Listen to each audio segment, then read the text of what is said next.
कुछ नहीं। तुम कुछ छुपा रहे हो। अरे भाई कुछ नहीं। खाओ मेरी कसम। इतनी छोटी सी बात के लिए कसम क्या खानी? छोटी सी बात? कौन सी छोटी सी बात? अब तुम ही बताओ। बचपन से मौसी ने मुझे पाल पोस के बड़ा किया है। हाँ। तो मैं उसे ही अपनी माँ समझूंगा ना? समझूंगा कि नहीं? करेक्ट। वो कहे हाँ तो हाँ। करेक्ट। और वो कहे ना तो ना। Very correct. क्या करेक्ट करेक्ट किए जा रही हो? श्रवण कुमार बनने के चक्कर में जिंदगी ऐसे ही सूख के करेला बन जाएगी। लेकिन हुआ क्या? होना क्या है? सुबह सुबह उठा, नहाया धोया। क्या किया? नहाया धोया। फिर पूजा के लिए बैठा। क्या किया? पूजा के लिए बैठा। फिर मैंने अपनी आंखें बंद कर ली। जैसे ही आंखें बंद की, मौसी का चेहरा उभर आया। मौसी बिस्तर पे लेटी आखिरी सांसें ले रही थी। मैंने कहा मौसी, मौसी। मौसी ने मुझे अपने पास बुलाया और कहा एक वादा कर। क्या कर? वादा कर। तो मैंने वादा कर दिया। क्या कर दिया? वादा कर दिया। अब पूछो कैसा वादा? कैसा वादा? शादी का। किससे? न्यायमूर्ति की बेटी से। तो फिर मेरे साथ क्या कर रहे हो? भुट्टा खा रहा हूं। तो जाओ जाकर उसी की भट्टी में भुनकर खाओ।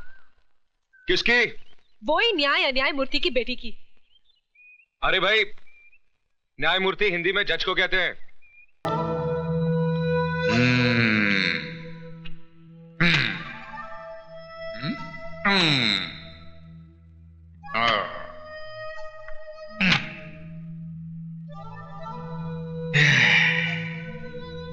भांजे, तू फिक्र मत कर।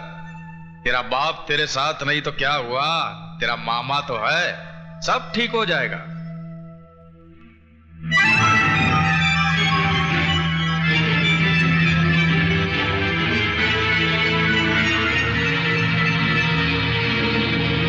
क्या खाक ठीक होगा मामा? ये तस्वीरें नहीं देख रहे आप? देख भी रहा हूं और समझ भी रहा हूं भांजे। भांजे, दुनिया में सिर्फ 3 ही मामा खतरनाक साबित हुए हैं। एक कंस मामा, दूसरा शकुनी मामा और तीसरा ये जगत मामा। अब भांजे, तू मामा की चाल देख कि कैसे ये तस्वीर के साथ साथ रिश्ते के भी टुकड़े होते हैं। जज साहब, आज तो आप कमाल पे कमाल किए जा रहे हैं। आज आपका हर स्ट्रोक ऐसा गजब का पड़ रहा है कि सारे बॉलों को उड़ाते फिर भी आपका बॉल सीधा पॉकेट में जा रहा है। अरे सक्सेना साहब, अमरनाथ जी सिर्फ खेल में ही नहीं, सोसाइटी में भी ऐसे ऐसे स्ट्रोक्स लगाते हैं कि बड़ी बड़ी हस्तियां इनके पॉकेट में रहने लगी है। अच्छा, ऐसी कौन सी बड़ी हस्ती है, जरा हमें भी तो पता चले। मामा जी शायद ओबेराय साहब और अपने भांजे राजा की ओर इशारा कर रहे हैं, जिनके साथ जज साहब की बेटी का रिश्ता तय हुआ है। ओ कपूर, क्या तुम जज साहब को अपने स्टैंडर्ड का समझते हो? हैं? अरे भाई, इनका दिमाग हमारे दिमाग से 100 साल आगे है। इनकी बेटी की शादी मेरे भांजे राजा के साथ नहीं, विजय कुमार के साथ तय हुई है। विजय कुमार? माना विजय कुमार शहर का बहुत ही बड़ा बिजनेसमैन है, पर कोई इज्जतदार आदमी विजय कुमार को अपना दामाद कैसे कबूल कर सकता है? अरे इबादत मियां, अब काहे छिलके उतारने के फेर में हो? जानते नहीं पैसे में बड़ी ताकत होती है। वो बड़े से बड़ा दाग धो देती है। और फिर जज साहब ने भी तो कुछ सोच समझ कर ही फैसला किया होगा। भाई, मैं तो अपनी बेटी का हाथ किसी कंगाल के भी हाथ में देने को तैयार हो जाऊंगा, मगर किसी ऐसे हरामी के हाथ में नहीं, जिसके नाम माँ बाप का पता हो, न जात पात का।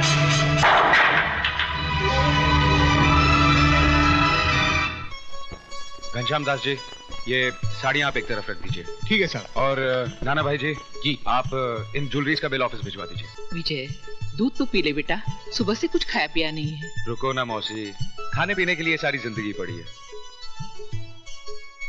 ये हार हटा दीजिए, ये इतना भारी है कि मेरी मधु की गर्दन लचक जाएगी। बेटा पहले दूध तो हे भगवान, दूध गिर गया। तो क्या हुआ? आसमान थोड़ा ही टूट पड़ा है। ये अपशकुन है बेटा। अरे मौसी, 20वीं सदी में रहकर तुम 13वीं सदी की बात करती हो। नाना भाई जी, मैं कपड़े बदल कर आता हूं।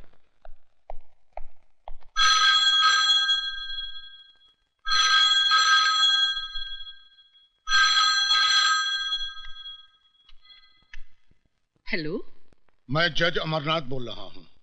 बोलिए जज साहब, मैं विजय की मौसी बोल रही हूँ। शगुन का सामान तो वापस मिल गया होगा। वापस? मैं समझी नहीं। मैंने ये रिश्ता तोड़ दिया है। लेकिन क्यों? मैं मानता हूँ कि बेटी पराई अमानत होती है, लेकिन इतनी भी पराई नहीं कि उसे किसी भी खूंटे से बांध दिया जाए। ये आप क्या कह रहे हैं? मेरी कुछ समझ में नहीं आ रहा है। मैं एक नाजायज औलाद को जायज दामाद नहीं बनाना चाहता। जिसके न धर्म का पता है न जात का, उसे मैं अपनी बेटी का सुहाग नहीं बनाना चाहता।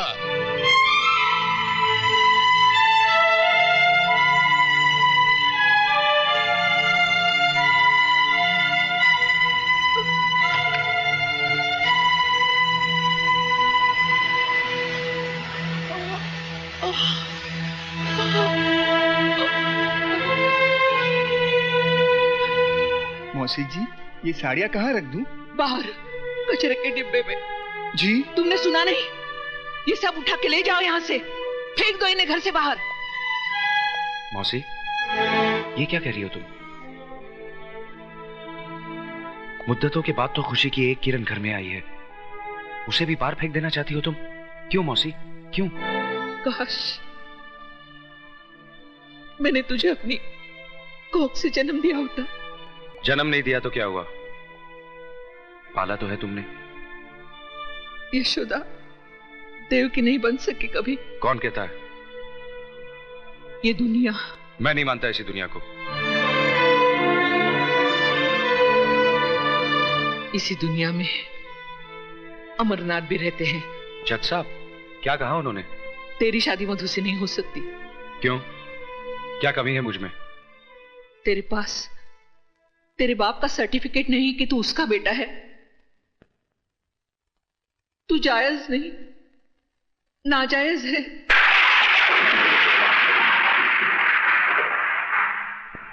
तू हरामी है।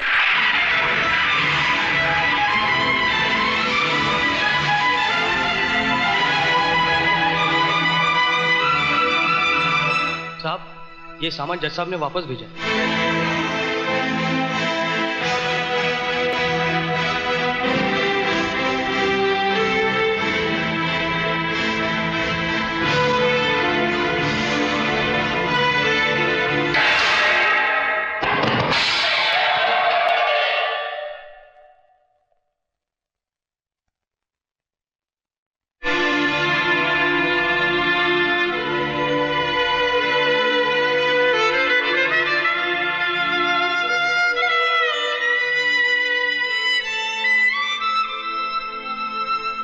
क्या सोच रहा है? सोच रहा हूं इस दूध की तरह मेरी मां की छाती से दूध का एक कतरा जमीन पे ना गिरकर मेरे मुंह में गिर गया होता तो आज मुझे कोई हरामी ना कहता, नाजायज ना कहता। बाकी दूध का गिरना अपशगुन होता है, बहुत बड़ा अपशगुन। बहन जी, आपने मेरी बेटी का रिश्ता मंजूर करके मेरी इज्जत रख ली। आपका ये एहसान मैं जिंदगी भर नहीं भूलूंगा। नमस्ते।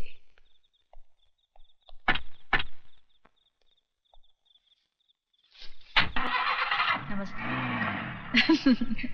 चल चुप हो जा, तेरे पापा को फोन करती हूँ। I love you. चल। लो ये आ गए। मैं आप ही को फोन करने जा रही थी। क्यों, कोई खुशखबरी है क्या? सुनोगे तो खुशी से नाचने लगोगे। अरे वाह, तो लो हम पहले से ही नाच लेते हैं। सुनो ना, जज साहब आए थे, अपनी बेटी का रिश्ता हमारे राजा के साथ तय कर गए।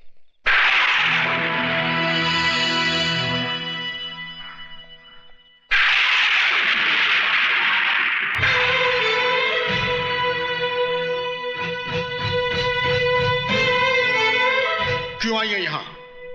आपसे भीख मांगने।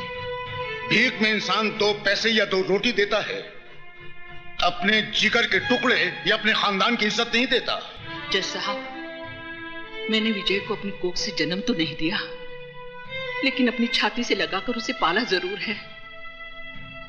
मैं उसके स्वभाव को अच्छी तरह से जानती हूँ। उसके दिल की धड़कनों को मीलों दूर बैठकर मैं सुन सकती हूँ। अगर उसे मधु का प्यार नहीं मिला तो वो खुद को मिटा देगा जज साहब, वो खुद को मिटा देगा। जो इंसान पाप के बीज से पैदा हुआ हो उसका मर जाना ही बेहतर है। डैडी, विजय की जिंदगी कोई आपकी अदालत का मुकदमा नहीं है जिसका फैसला जब चाहा आपने सुना दिया। वो मेरा प्यार है, मेरा सुहाग है। आपको कोई हक नहीं है कि मेरे माथे से विजय के नाम का सिंदूर मिटा दें। मधु! चिल्लाकर आप हमारे प्यार की आवाज को दबा नहीं सकते। हमने मोहब्बत की है और इस आग को जो भी बुझाने की कोशिश करेगा वो खुद जलकर राख हो जाएगा। मारिए और मारिए, आप आपका हक वसूल कीजिए और मैं महबूबा का फर्ज अदा करूंगी। मैं तुझे जिंदा नहीं छोड़ूंगा।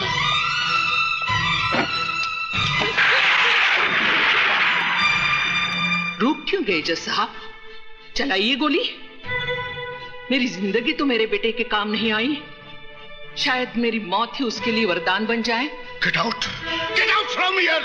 जा रही हूं जज साहब, लेकिन एक बात याद रखिए, इन मोटी मोटी किताबों से आदमी इंसान नहीं बन पाता। इंसान बनने के लिए उसे दुनिया की भट्टी में तपना पड़ता है। आप तो इंसान भी नहीं बन पाए, फिर आपको जज किसने बना दिया?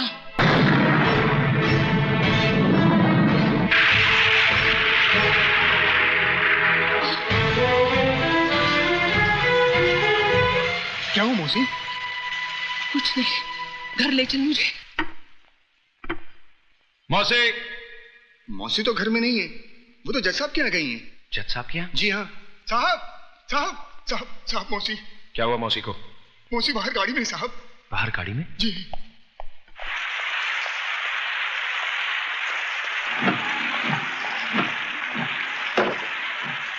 आखिर वही किया ना तुमने जो मैं नहीं चाहता था। टेक दिया ना उस मगरूर जज के कदमों पे अपना माथा, जिसने हमारी पगड़ी को ठोकर मारकर उछाला था। क्या मिला तुम्हें ये सब करके? बस एक तुम ही थी इस दुनिया में जिसने मुझे अपनाया, छाती से लगाकर पाला, सर उठाकर जीना सिखाया। और आज तुम भी इस बेरहम दुनिया की तरह मुझे एहसास दिलाना चाहती हो कि मैं एक गटर का कीड़ा हूं, मेरा कोई वजूद नहीं। तुम चाहे मेरी जान ले लो, लेकिन मौत से बदतर जिंदगी मत दो। मेरी जिंदगी तो पहले ही बोझ बन चुकी है, तुम मेरे प्यार को भी बोझ बना देना चाहती हो। क्या समझती हो कि मैं मधु के बगैर जी नहीं सकता? अरे जब मैं उस मां के बगैर जी सकता हूं जिसने मुझे अपने पेट से निकालकर कटर में फेंक दिया, तो मधु क्या चीज है? जवाब दो मौसी, मैं तुमसे कुछ पूछ रहा हूं। जवाब दो मौसी। मौसी, देख और रो मेरे मुकद्दर पर। मेरी किस्मत लिखते वक्त तेरे हाथ नहीं कांपे। सब कुछ तो छीन लिया था तूने मेरा, इस आखिरी सहारे को भी छीन लिया। तू भगवान नहीं, एक मामूली इंसान बनकर रह गया है, मामूली इंसान।